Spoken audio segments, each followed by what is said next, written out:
Welcome to the LinuxAcademy.com live event with us. I'm Anthony. I'm one of the instructors at Linux Academy. We also have Steven and Richard. Say hello, guys. Hey, what's going on? Hey guys, how's it going? Awesome, awesome. So today what we're going to do is, if it's okay with you two, we're going to talk a few things. First, we're going to get started with a couple of AWS announcements. Amazon has just pushed out quite a few services. Heck, I think it was Friday they just launched another 4 or 5 services.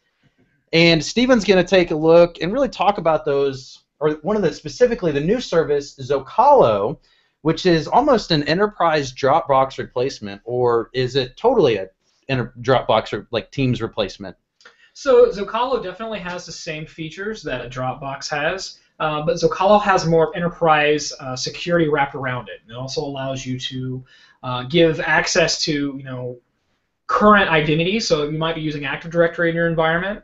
You can actually go ahead and utilize that to have people log on to different Zocalo shares already internally in your organization. So he's going to tell us a little bit more on that, and then we're going to jump into a very, very hot question that we always have at the Linux Academy, is how to best prepare for Amazon Web Services certifications. Now, if you've looked at any of the AWS courses, even specifically the CSA course, you notice that we have a really custom-tailored learning path for you to take. Now, this learning path comprises or makes up of videos, required reading, self-paced labs and quizzes, and a few other items. And so we're going to talk about that a little bit, how you should prepare for the exam based off your background experience, and really how long you should take to prepare for the exam. And one of the key components we're going to touch on when we get started on that is really reducing your stress level. Because when it comes to learning, one thing you don't want to do is increase the pressure and your stress level, because that helps you, or that actually does not help you, absorb what you're learning and that you need to learn. And AWS is a tough exam, so this is a really, really kind of important thing. Now, this is great. We see a lot of people joining in the LinuxAcademy.com live chat. It's very exciting. If you do have questions, post them inside of the IRC. We'll try to get to it. No promises, but we'll do the best we can. We're glad to see you all, and hello all, back at you. And let's go ahead and dive into, well, Richard, do you have anything to add this week? I don't have a lot of new things to talk about this week. It's just kind I'm of not really surprised. I'm just not surprised at all. You're not letting me work on anything fun. Nothing fun. Oh, I think you got some cool, fun stuff coming up that you're working on. That we're not gonna exactly tell everything there yet, but it's gonna be really exciting, really highly requested feature, really kind of a hard feature to develop. And you've been working on that or starting that, and that's very exciting. And I just want to say thanks for your hard work and all of that. And one of these times you'll have a whole show dedicated to everything that you've done in the past week. But I gotta let you actually do some fun stuff in order for that to work, don't I? A whole show for me. That sounds great. It'll just be you. You're gonna be. We won't be here. You'll just be talking to yourself the whole time. It'll be fantastic. Everybody will love it. Sounds like a normal day at work. A normal day at work. Yes, yes. All right. So let's get started. Let's go over to Steven. And let's just take a look. He's going to talk a few minutes about this Zocalo, pronounced Zocalo, service from Amazon Web Services. And we're really excited about it because it's really an enterprise Dropbox replacement almost. And you know what? Let's just let Steven talk about it. All right, thanks, Anthony. So Zocalo is basically a fully managed secure document storage and sharing service. It's designed specifically for the needs of the enterprise. So basically, Zocalo provides users with secure access to documents or really the formal relationship of their organization. So as an owner of a document that you might upload to Zocalo, you can selectively share with others inside or outside of your organization. You can ask them for feedback, and optionally you can subject to a deadline that you specify. So if, for example, here on the LinuxAcademy.com, we have lots of documents that go back and forth between each other. So I might have a version 1, version 1.2 of a, let's say, live lab document that I might share with you, Anthony. And when I share that document with you, not only can you give me feedback of that document within Zocalo, within the web interface, I can actually give you a deadline of when I need that feedback to be given back to me. So it'll give you email reminders. I don't work well under deadlines. Well, that's good because You have to now. That's what Zocalo is going to help us do that. So let me ask this question then. When you told me about it a little bit, you said it was almost an enterprise Dropbox replacement. Do we have to use the review process, or can we seriously just use it for storage, kind of like we do Dropbox? You absolutely can. Zocalo can do everything that Dropbox does currently, but it gives you that enterprise security. Again, you can utilize your existing logon features, whether that be something that you set up manually within the Zocalo administrator interface, or something that you integrate with Active Directory. But that also includes the review process. So if I have a document that I want, so can I assign specific, maybe a specific outline for this document, saying this document needs to be approved by, say, Richard and Stephen before we can actually add it to the site? Can we do that? Absolutely. So that's pretty fantastic. So we'll even say who has approved it and who else needs to go, and it'll talk about and even show the reviews or changes or suggestions needed for that document. That's absolutely correct. And you can do that all within the Zocalo web interface, or just like Dropbox, there is a Windows application that will keep your folders and applications synced. And there's even one for the iPad, Kindle Fire, and Android tablet. So and this service is actually hold on one second. We have a few questions in the chat room asking if the live event started yet. Richard, you want to make sure that they're able to see everything okay? It looks like some of them can hear us good. We might have one person who's having troubles, but let's make sure we get them on this so they can join in as well. Oh, there we go. It looks like it's on.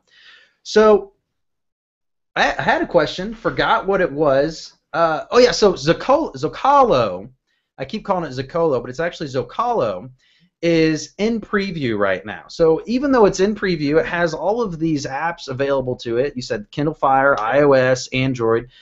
So if you want to preview it, you can go to your AWS account and ask for permission for previewing it. Yes.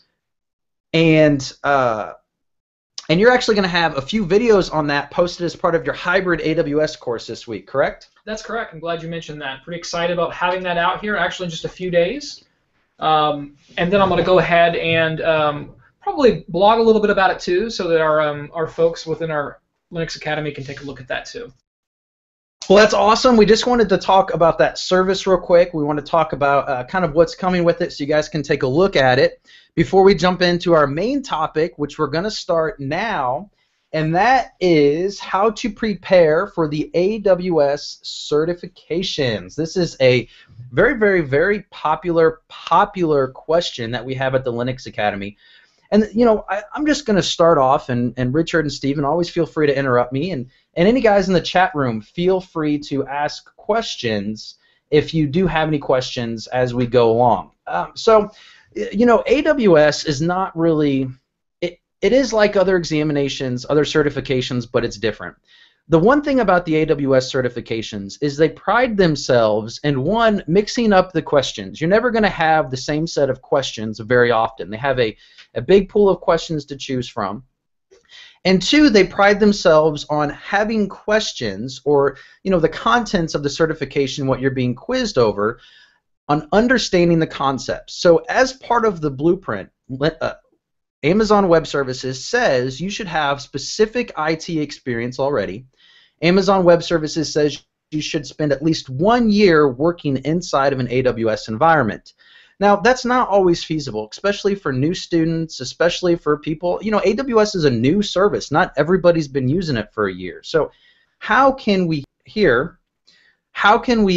solve the problem of needing to have that hands-on experience in order to pass the certification? So first off, our big takeaway here is what everybody needs to understand is you can't just get an exam dump of questions and go pass the exam. You can't just answer a whole bunch of practice exam questions and understand the concepts required to pass the exam, because AWS prides themselves again on having certification exam questions to make sure you understand the concepts required for the certification. So now that we know that, how can we best prepare and study and get that knowledge we need in order to pass the certification? And so when we look at this, we're going to look at this from 3 types of students. A student who has not had any AWS experience and has no prior virtualization platform experience. A student who's come to the Linux Academy, has about a year of AWS experience working in full-time job, working on the AWS environment. And then students who have not used AWS at all, but have extensive knowledge inside of a virtualization platform such as VMware. Now, this type of experience really does dictate your study habits, how long you should spend studying for each specific exam. Because again, what's important here, we have to look at the requirements or what each exam goes over. We have the Certified Solutions Architect, which covers different concepts than a developer certification. The SIS Ops certification, again, covers different concepts than the CSA, but it actually still covers a lot of the same concepts inside of the CSA certification as well.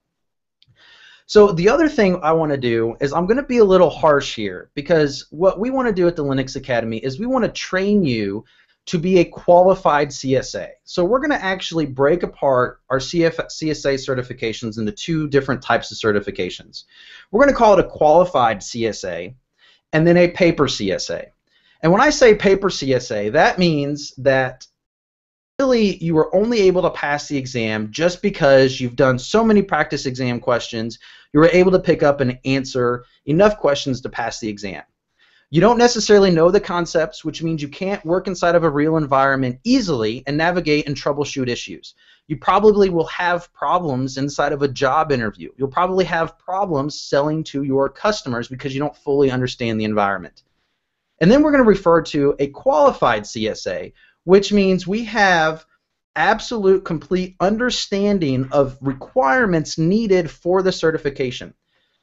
If we have complete understanding of requirements needed for the certification, then we're a qualified CSA, which means we're qualified to go in and handle specific AWS environments. We'll be qualified to pass job interviews because we'll be able to answer the questions that they give us. Because if you know the concepts, answering and solving issues is easy. If you know how to answer specific questions, you're only going to be able to answer questions that are somehow related to the whole bunch of practice exams that you took.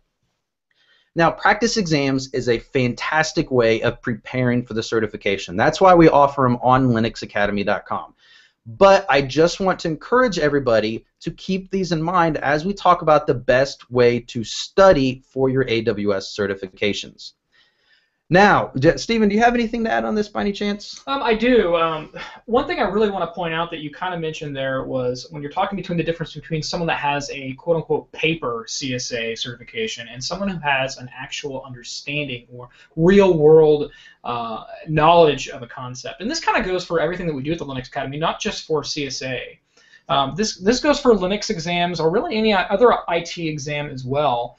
When you go for a Linux job interview, and you talk to someone that's probably either going to be a senior professional or someone that's actually going to be has been doing it for years, right? They're ideally running it, and if you're going for an AWS job, they're running AWS in their environment, so they have certain expectations already. Absolutely, they're going to know the difference between someone that answers a simple question versus someone who really gets it, someone who has been using and breathing and sleeping.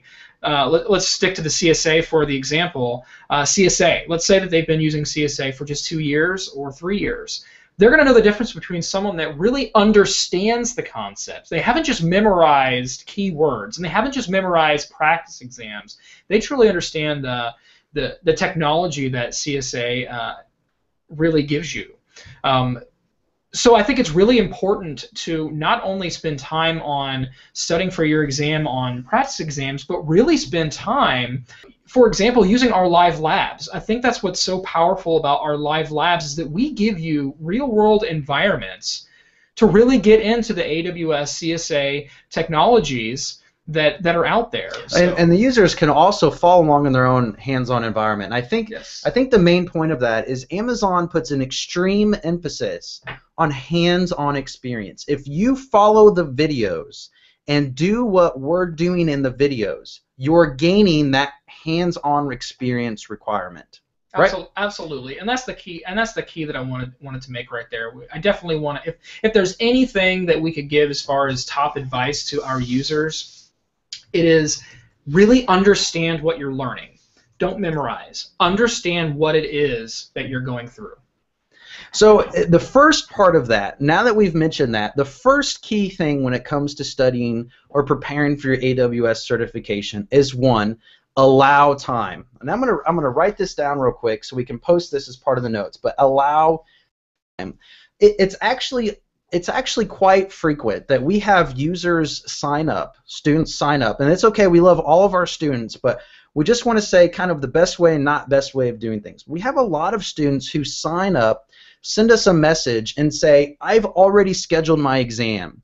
It's either 1 week or 2 weeks out. And believe it or not, we've had students sign up that have their exams scheduled on a Monday, and they signed up on a Friday. Now, even though technically you could probably go through all of the content, we have about 30 hours of content on there, you could probably go through all of it in a weekend.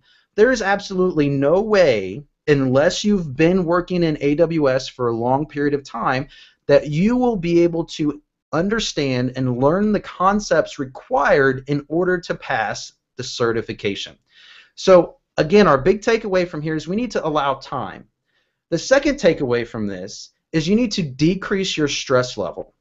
An increased stress level actually decreases the amount of retention that your brain is able to handle. What's important, we have somebody in the chat room saying their exam is tomorrow, but that's all right. You know, one thing, and I will go on a side note here real quick, sometimes it's best to go take the exam first, even if you're going to fail it, because you can take it again in 30 days, and then study for the exam. Now remember, you have 2 tries. You can't continue taking it because I think after your second try you have to wait, I think it's 60 days and then a year. So what you can do is you can kind of get a feel of the exam and then go back and learn. Some people learn better that way. But once you've gone through and cleared it, once you're ready to sit down and really study, what you need to do is decrease your stress level and allow time. You need to practice the concepts. If you're going through it once, that's awesome. If you're a new user to AWS, you can't do it just once. You need to go through and practice the concepts. You need to spend time on the live labs. You need to spend time.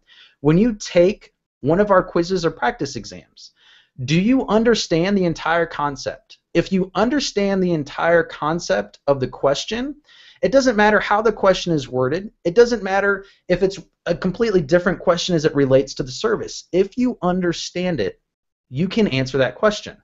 And that comes back to being a qualified CSA. If you can understand it, you can work in real environments. You can answer interview questions. You can help clients. You can go into these environments and troubleshoot.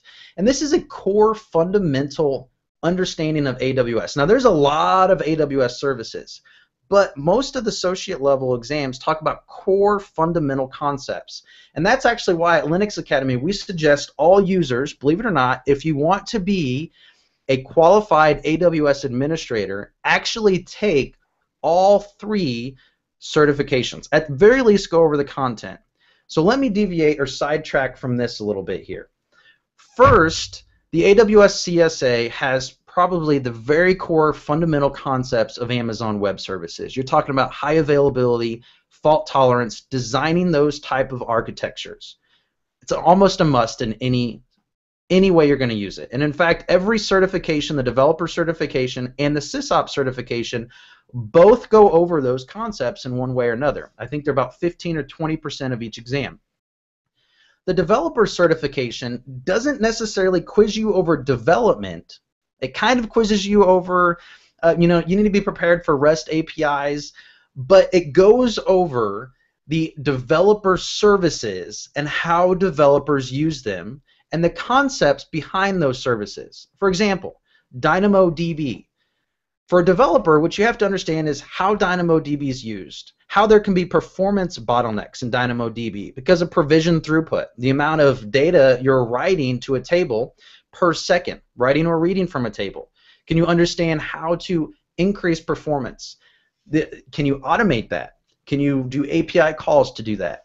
Another example, and a really cool example of our developer one, we have a live lab that walks you through automation. Now, if you look at Amazon S3, we know that if we use reduced redundancy storage, objects can be lost because we reduce our durability from 11 nines to 99.99%, 4 nines. So an object can be lost. but we can automate the replacement of that object because, of course, we only store objects that are easily reproducible on Amazon S3. And then again, for our SIS Ops certification, you're learning something a little bit different there. You're learning how to manage backups, look for performance bottlenecks, understanding audit procedures on AWS, understanding security using access control lists on AWS. So when you're looking at being qualified for that, understanding all of those are really important because all of those, if you're going to be managing an AWS environment, will one way or another be required. Remember the 11 nines. Ha! That's a great tip there. And there's a little bit of discussion going on here. Let's sidetrack again. I think we have 4 or 5 sidetracks on this, but again, ask questions. But the CSA associate level exam is $150. And the CSA Pro exam is $300. So again, well, there's really no again on that. That's just the pricing for it. So let's go ahead and go back to sum up and get back to where we're preparing for our CSA certifications or our AWS certifications. Allow time, decrease, allow time and decrease.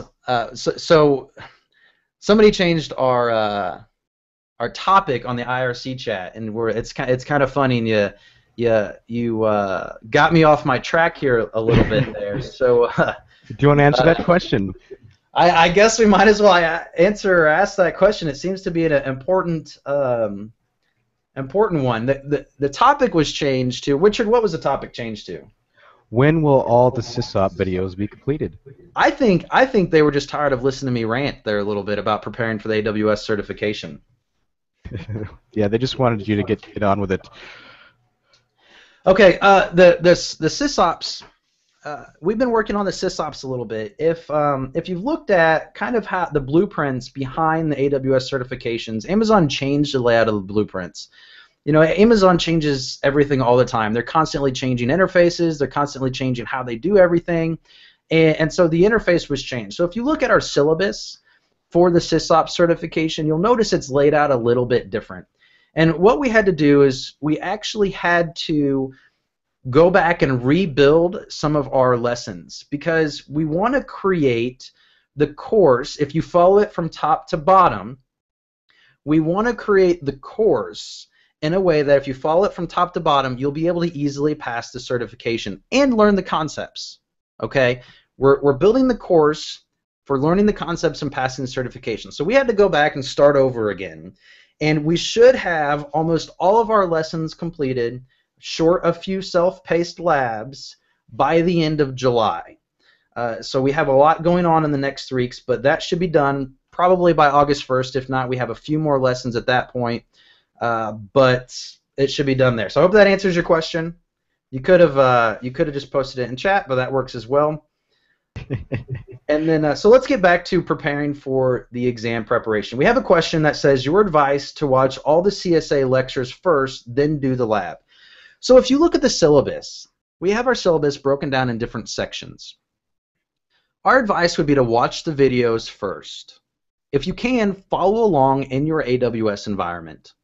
If you can't, launch one of our environments and also do the self-paced lab. So the way that you should do it is you should watch the videos first from top for the section, not the entire syllabus, but for the section. Each section can have anywhere between 3 and 10 videos. So you watch the videos first, you take the self-paced labs, you do any required reading, then you take the practice exams. Now our practice exams or quizzes actually have quiz explanations and links back to the content that covered it. So there's really several different ways that you're learning the AWS concepts. 1, you're watching the video. 2, you're learning the hands-on by doing. 3, you're practicing with the quizzes. And then 4, you're reading the explanation as to why an answer was what it was, and then a link back to the video that covers it. Because if you miss that question, you need to go back and understand the concept. And we try to define our quiz explanations as it explains to the entire concept. And so when you're preparing for the certification, start at the very top. Don't start at the bottom. Don't start in the middle. Follow the syllabus from item to item, from top to bottom. Start with your intro, go all the way down. Complete one section at a time. If you have questions on that section, do not move on. Go to the community and ask the questions, or ask an instructor. Understand the concepts 100%. I'm gonna interrupt you there for just a second. I think that's a really good point that you just brought up. One thing that I've noticed that it's really easy to get frustrated when you work on a topic that you just don't get. It's easy to be like, you know what, I'm just gonna skip this. I'm gonna put this topic aside and I'm gonna move on into the next lesson. The problem with doing that is that 99% of the time, the way that the course is outlined is that it's building upon the previous topic that you've just gone over. So if you don't get that topic that you are currently on and you move on, you may get further frustrated by moving on to the next lesson because you weren't able to get the previous topic that you needed to understand before moving on to the next topic. Okay, 2 questions real quick, and that's a great input, Stephen. And it's really important to really understand those concepts, because before I answer these 2 questions in chat, what I want to do is I want to kind of give some pass rates based off of study time. We talked about those 3 types of users. For users who have no prior AWS experience, no prior VMware, in-depth virtualization experience, if you come in and go through the course and take an exam 2 weeks after starting, I promise you your pass rate probably will be about 70% chance. Because you have to understand the concepts. Students who spend 2 weeks or more and go through the course syllabus from top to bottom, understand the questions, understand the self-paced labs, understand the videos, do the required reading, we have, and my statistic from most recent reported one is it's like 98% rounded up pass rate on students who do that. Now, if you don't believe me, you can go to the linuxacademy.com community. In the search bar for the linuxacademy.com community, type PASSED, P-A-S-S-E-D. And students inside there usually post their success when it comes to the AWS certifications. Not only that, they share their experiences and what they found helpful on the certification when preparing for the certification. Don't just ask us the best way to prepare. We're happy to tell you, but ask other students. There's lots of conversations and threads going on in the community where they're responding with advice and being helpful, and that's really great, and we encourage you to also do that when you pass so we can all celebrate it with you. So we have, I think since January 1st, almost like 52 or some crazy awesome number of passed threads, and I know not all students post that they passed in the community. We have a lot of them that actually just post it and send it to us as instructors. But again, the ones who are offering their advice, go ask them. And they'll tell you the exact same thing. A lot of the threads are actually saying the exact same thing that we're saying now. Understand the concepts, because the AWS exams quiz you on the concepts. Now, let me go and answer 2 questions that we have here inside of chat. The first question is it safe to assume all the pricing information on the videos for the CSA is correct? I only ask because I'm assuming some of the questions regarding costs for X services, and I know Amazon is constantly making things cheaper. Amazon is constantly changing everything. They're constantly changing their interface, and we always try to update when the interface change is fundamental to the certification. A lot of times they're just minor changes. I think they had somewhere around 60 price decreases in the past year on services. It's really crazy. I think it's safe to assume that they're not going to quiz you on pricing per hour. What you should understand is the fundamental concepts underneath Amazon pricing. That being, understanding that Glacier storage type is an archival storage type and is much, much, much, much cheaper than S3 storage type. Why is that? Right? Because it takes a while to check in and check out. It's not easily accessible. Reduced redundancy storage is much, much cheaper, not much cheaper, but it's cheaper than standard S3. Why? Because it's reduced redundancy. There's not enough hardware keeping high availability for that. Different instances. Of course, you need to understand reserved instance pricing, that it decreases the price of our hourly cost based off purchasing light, medium, or heavily utilized instances. and knowing which services cost. Does CloudFormation cost? No, CloudFormation doesn't cost anything. Does VPC cost? No, VPC does not cost, but the underlying services inside of your VPC does, such as EC2. How does DynamoDB pricing affect it? We're really paying for utilization and disk space and traffic. Are we paying for network traffic over CloudFront? How are we paying for storage and traffic over Amazon S3? Does simple notification service cost? You don't necessarily have to understand the exact pricing because pricing is so crazy and they have so many changes. I wouldn't worry about understanding the actual costs. I would worry about understanding the costs associated or how the costs are used or architected around Amazon Web Services. Because as certified solutions architects, it's our job to build architectures where we're only utilizing the hardware we need when we need it.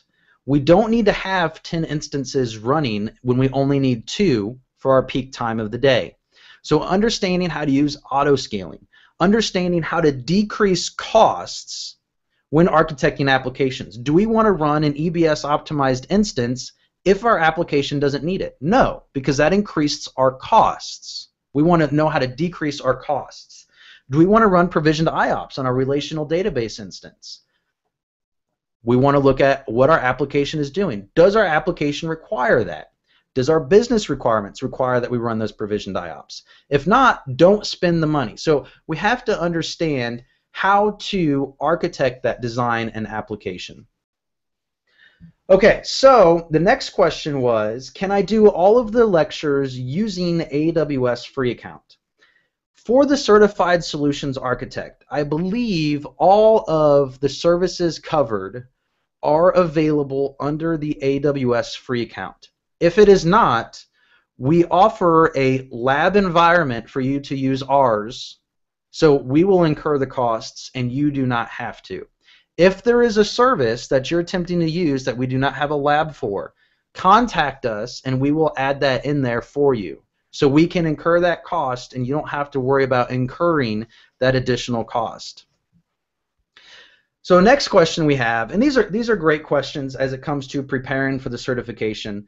And so we're going to keep talking about them as they come in. We'll do another summary, but I think the core concepts on preparing for the certification is taking time. Don't stress, understand the concepts. Don't look at the course and say, okay, there's 30 hours of content. I only need 30 hours to pass. No, you need to understand the concepts, and so it'll take longer to do that. So the next question is, does the course cover everything that appears on the exam, or is there additional information to know? That's also a hugely popular question at Linux Academy. And the way that we've designed everything is you don't need to go anywhere else to pass the exam. If you follow our instructions for taking our course, that's taking the time, understanding the concepts, starting on the top of the syllabus and down, you don't need to go anywhere else to pass the exam. We have your practice exams, we have your labs, we have your videos. So yes, everything that is required is in the course. However, let me talk about something there. On the right-hand side of each course, there's a button called Required Reading. We don't want to recreate stuff that's already out there. If Amazon has a white paper that can explain something better than we can, or in terms of Amazon, really, we want you to read that white paper. So what we've done is we've gone through and looked at what requirements are in specific white papers. So for example, there is a security section on a white paper. I think it was somewhere around 150, 200 pages, where for the certification, there was only 20 pages needed. So what we did is we took the 20 pages that was needed for the certification and made it as part of the required reading. So if you follow the required reading, you follow the videos, you follow the live labs, you follow the practice exams, you allocate time, you ask questions in the community or to an instructor, and again, the instructors are on the community all day, every day, you will have everything you need at Linux Academy in order to pass your certification. And since we just did our complete quiz revamp, which we added a ton of new questions that are harder and more exam-like. Now, again, we don't have the exact same questions over the exam. In fact, we don't want to break any NDA agreements with Amazon. We love Amazon Web Services. We believe in learning the concepts, not just knowing the answers in order to pass the exam. So we've designed our quizzes around that to teach you the concepts. We've designed everything around that. Now, let's see, are there any other questions in the community that we can answer before we kind of go into a sum up? Richard, Steven, do you guys have anything? I know you guys are talking on the community, which is fantastic. I feel like I'm just talking a lot here. Ahmed C in IRC just now just made a comment of, if you have any questions, ask the community first, and then if that doesn't get answered, then go ahead and ask the instructor. And I just want to point out real quickly that the community is a very vital place to be able to get your questions asked, simply because 9 times out of 10 other people have the exact same question that you want to ask, or it may have already been asked. So make sure that you're taking advantage of the new search feature that Richard and Anthony has put onto the Linux Academy, because if you have a question, why not try a simple Google search, if you will, within linuxacademy.com to see if that question's already been answered. Our instructors, or us, we watch the community. If you look at how often we're interacting in the community, it is all the time. So when it comes to exam or course-related content, absolutely post it in there. You're going to get the same response time as if you were getting or submitting a ticket to us via the Ask a Question. Now, inside the Ask a Question, this is a good time to say that we've actually redesigned it. So if you have account issues, technical issues, you'll want to contact. If I want to pull this up real quick, it says technical issues and account questions. If you have course-related material, let's share that with all of our students, because like Steven said, maybe somebody's afraid to ask the question, or it's just something they don't know they don't understand yet until they read it. So post that in the community, and we will respond there absolutely. And if we don't, if it goes a couple days without us responding, ping it again, or even a day. I don't think we let anything go longer than that long. No. Yeah, we go pretty quick. And if for some reason we miss it, call us out on it, send us a technical issue, and say, hey, what's up? You didn't answer this. And we love helping you guys. Do not be shy. We love helping. It's our passion, absolutely everything around it. Now, I will call out one last call for additional questions as we kind of go over and really is sum up preparing for AWS certifications. Because about this was, what we wanted to do is talk about studying. We wanted to allow people to ask questions when it comes to specific certifications. A great example of that was the pricing question.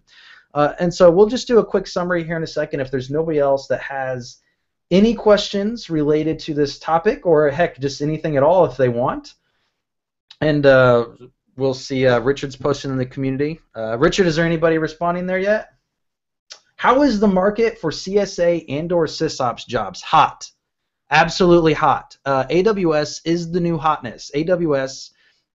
Cloud computing is the new hotness. Not only that, if you look at what AWS is, a lot of it, in a good infrastructure, you have a self-healing, highly available, fault-tolerant application for literally a fraction of the price of deploying your own data centers and servers. It's extremely hot. Now, what you have to understand is it's a new market. AWS really picked up, really picked up in popularity in 2013. And we're seeing companies now, they're in their cycle of evaluating AWS, training on AWS, implementing hybrid solutions to AWS. So not all companies are just moving everything up there, even though AWS suggests you do. A lot of them are taking advantage of S3 as a backup solution. So it's absolutely the new hotness. And even if companies don't have a requirement for that, having those certifications are literally saying if you're a qualified CSA, you understand the concepts of high availability and fault tolerance. Whether you're using VMware or OpenStack or designing different type of architectures in companies, it's saying that you understand those concepts as they relate to AWS. But as we move forward, those concepts are going to be core concepts as IT and really DevOps, between the automation and everything associated with it, over the next 5 to 10 years. I mean, this is really kind of a revolutionary point inside of IT right now. And if you were going to go to get qualified on something, absolutely get your AWS certifications. Absolutely follow our OpenStack courses. Understand those. Absolutely know Linux, because usually the most popular stack with all of this is Linux, AWS, and or OpenStack. Because we have, I mean, I think Stephen will even say we have a lot of companies that are using OpenStack and AWS now. Absolutely. And then you also have, or will have, a lesson in your hybrid course on the new VMware tool for AWS. So they're making it real easy to just integrate everywhere. Tell us, what's that VMware tool again? So VMware, there's a tool that AWS has, the vCenter VMware tool, that allows companies to basically take existing images within their VMware private clouds and integrate that into AWS EC2. So I can literally take a server with this tool in my VMware vCenter client that I'm already familiar with. This is also really powerful for users that are also already familiar with VMware and not the exact way that I would migrate a virtual machine within vCenter, only out of vCenter in my private cloud into my AWS VPC cloud. All right, so we have a few questions inside the community. Again, this is great IRC chat, guys. Keep the questions coming. I mean, we'll stay as long as you're asking the questions as they relate to the topic. So the first question is how do you guys recommend paying the $20 for a practice exam from AWS? So AWS just announced for their associate level exams, $20 practice exams. For the professional level exams, $40 practice exams. What we will do is we will put it in terms of this. As we stated before, the Linux Academy has designed our entire course syllabus for you not to need to go anywhere else to pass your certification. However, I will never, ever, ever tell someone not to go do extra if they want. It never hurts doing extra if you want to. It's provided by Amazon. It's $20. It's not that much. If you want to do it, if you feel like it will help you, I will never tell you not to do that. In fact, the more practice you have, the better. Even though we design everything for you need at Linux Academy, we have magnificent pass rates. At the end of the day, $20 isn't a lot of money. It's a lot of money, but what is it going to return at the end of your investment? So I'll never not tell you to do that, especially from Amazon. So I will tell you, I don't necessarily think you need it if you follow our course, because that's how we've designed it. We've tried to add as many potential practice exams questions as possible. We've tried to teach all the concepts, but again, I'll never tell you not to. Now, the next question is, what is the cost for the SIS Ops certification? If I recall correctly, I believe it's $150. And then another question, really all the associate level certifications are the same price, and I believe those are $150. I've taken all three of them, so you would think I would know that off the top of my head. In fact, I'm certified in all three of them, of course. So I believe it is $150. And then the pro level, I believe, is also $300. Somebody else posted that in IRC as well.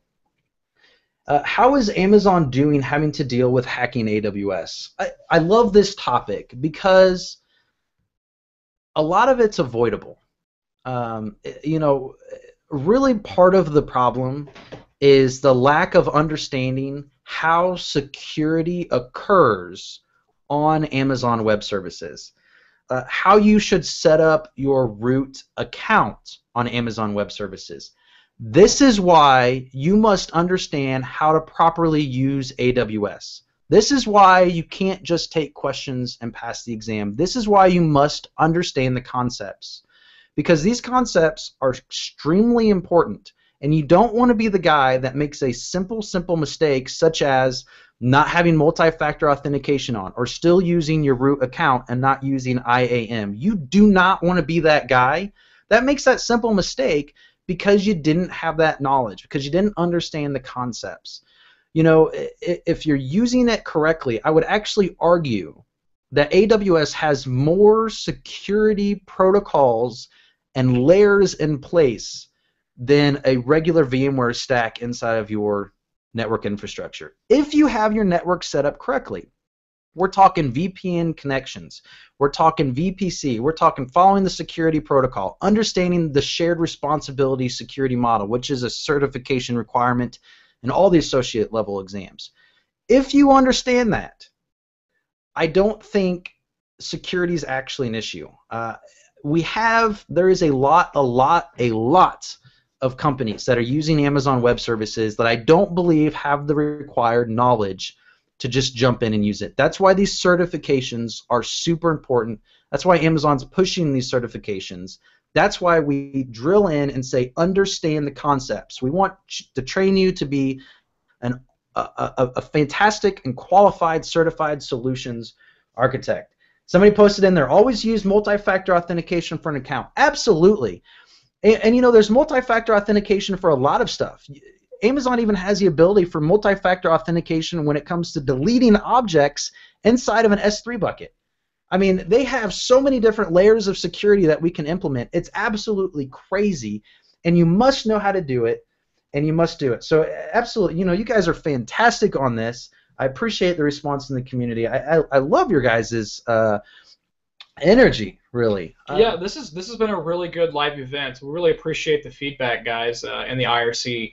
I do want to hit real quickly on the security topic, and I'm also going to answer the question on can we elaborate the differences between AWS and OpenStack. So I'm definitely going to hit that. On the security note, just real quick, not only is it important to understand AWS very well so that you can securely set up your infrastructure within AWS, this goes for any technology in IT.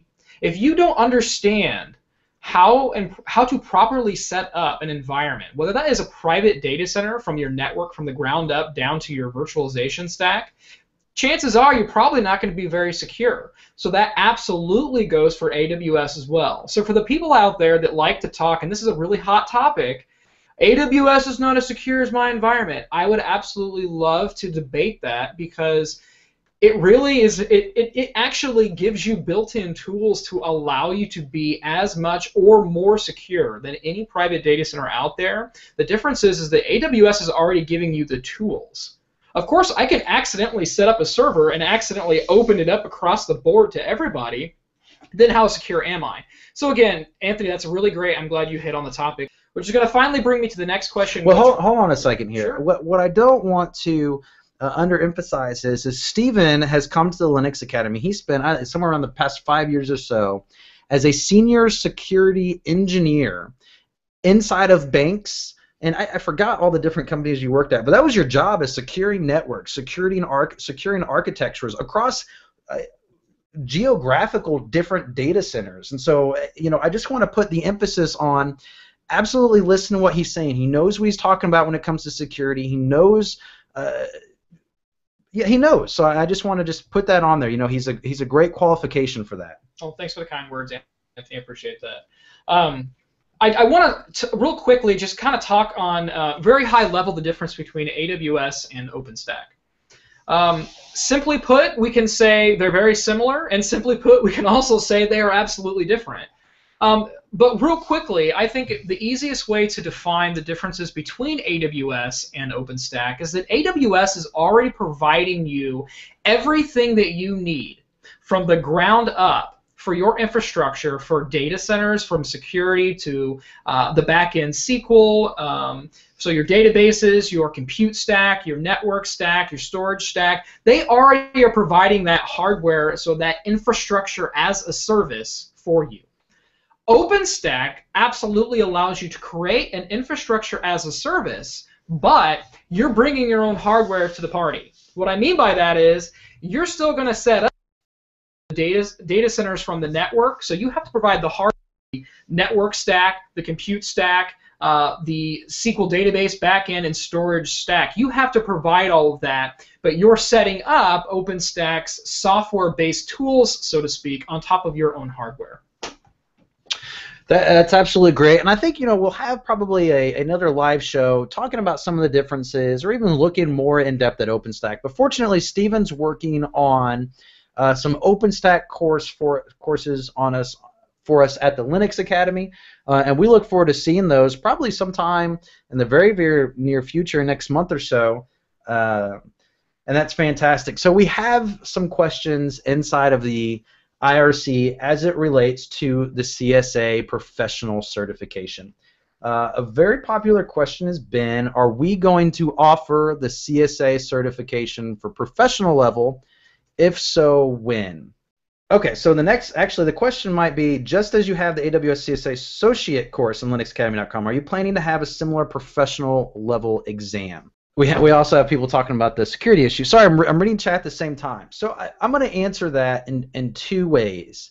The Linux Academy is going to continue adding AWS content. We're having a lot of Linux content that's going to be coming out over the next couple of months. The capacity at which we're going to offer the professional level exam, I can't answer that 100% yet. I will tell you this. And believe it or not, we've had a couple students do this. And this is why I can't necessarily determine what the capacity is going to be. We've had several students go through the associate level CSA course, the associate level developer course, the associate level SIS Ops course, and do a little bit of required reading on documentation, and based off of what we taught in our 3 associate level courses, pass the CSA professional level exam, even without additional specific course for it.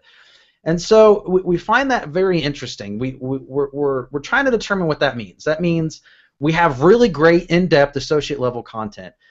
What's funny is our SysOps course isn't even complete yet. We had content out there for a little while, but again, we had to redo it because we wanted it to be easier for you to be there. It's really just kind of funny that it worked like that, because I'd say the developer exam and the CSA exam probably relate more to professional than the SysOps does, since, well, the professional is the certified solutions architect, kind of architecting everything. The capacity at which we're going to do that, I can't 100% answer yet. Are we going to take existing content that we have, put it together and create a complete course for it, and then fill in the gaps? Or are we going to complete an entire course for the CSA professional, or are we going to do it at all? And the reason I say or we're going to do it at all yet is we will get to it. The timeline is really in question. The reason I say that is because we have 3 associate level courses which are very, very detailed and in-depth, and we're very encouraged by the few people that said they took the content we had and passed the CSA professional level exam. And part of the problem and part of the awesome benefit of Amazon Web Services is the amount of innovation and change that occurs, quite frankly, on a daily basis. We probably get 3 or 4 announcements a week on changes on Amazon Web Services. And it's such a new technology, it's such a new certification, they're changing it so fast. When we first launched our CSA Associate Level course in 2013, when it came out, we had content almost the day the certification was available. We've had to completely rebuild it because of all of the conceptual changes, all of the feature changes, all of the interface changes that came out with it. And that's really our primary concern with launching the professional level course immediately. The professional level course, you're probably looking at somewhere around 60 hours of content. It's pretty in-depth. It's a long exam. It's actually two and a half hour exam to take when you take the certification. And one thing we don't want to do is put out an entire exam, because if you look at it, AWS, it's kind of their first phase. The exam's going to change just like this CSA associate level changed a little bit, just like the interfaces and everything changed a little bit. It's not going to change as much after the first 6 months, but it's going to change. So that's really the question at which we're going to do that. So I can't specifically answer when we're going to put that out because we haven't decided yet how we're going to do it, when we're going to do it, and how to really associate or compensate for the innovative changes that come out on Amazon Web Services. So keep those questions coming. We'll have updates as we decide to do more things. We are approaching an hour, so we're going to have to wrap it up here, but we have one last question. That question is, how necessary is it to know Chef or Puppet and Ruby to work as a CSA? A CSA designs architectures. You're designing the architecture, whether that means creating auto-scaling groups or load balancing based off latency across Route 53. You're designing architectures. You are not managing those architectures. That's a SysOp. You don't need to know Chef, Puppet, or Ruby, or arguably even Linux to be a CSA. The SIS Ops certification, however, does have requirements to understand Opsworks, which is an integration Amazon Web Service that includes Chef deployment using their service. Amazon will never ask you to have a third-party tool as part of the certification. They won't say you need to know Puppet because we're going to have Puppet questions. But you're going to need to know Chef as it relates to the SIS Ops certification, and that's how, because Opsworks is covered, and Opsworks is Chef, deployment using Chef. So we're going to have that content on the SIS Ops, and in fact, it's already listed there as coming soon. So, guys, this has been fantastic. Richard, Stephen, you guys, hopefully I didn't talk too much. I didn't, hopefully everybody felt comfortable asking questions. Stephen, Anthony, I wanted to ask you. Are you still there, Richard? No, I'm just kidding. Yeah. I wanted to ask you, where can people find this production? What was that question again? I was reading the community. Where can people find us? Where they at linuxacademy.com. Where can they see the live events?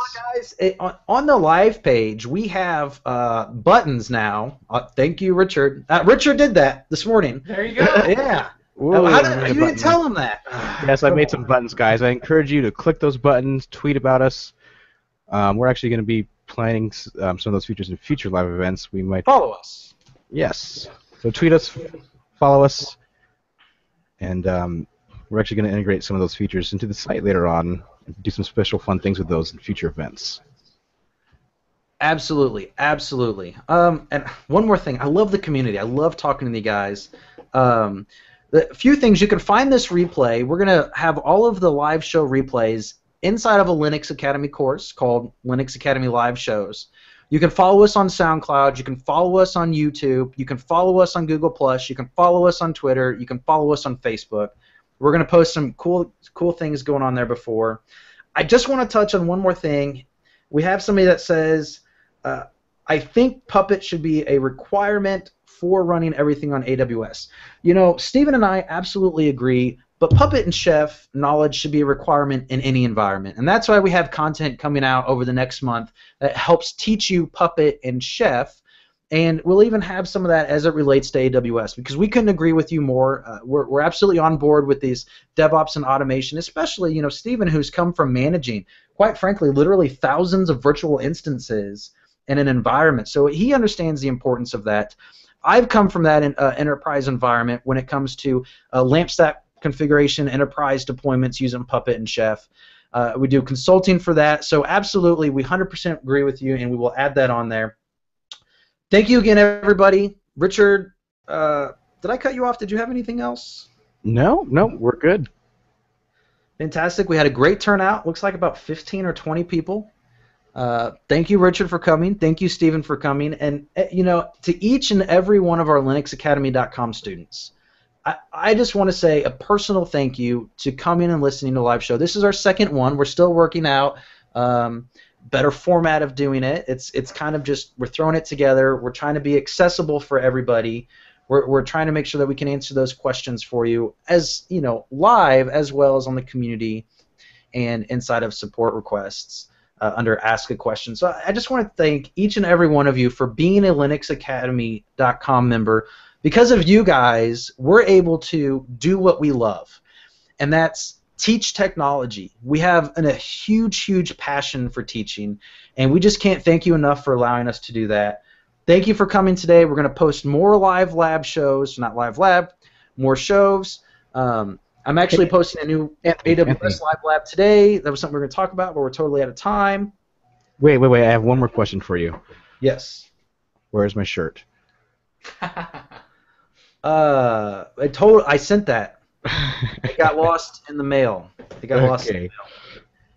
Thank you, everybody. We look forward to our next live event. We'll be announcing it. We're going to try to do one a week, if not one every other week. This is awesome. If you have ideas or something that you would like a live event on, post it in the community.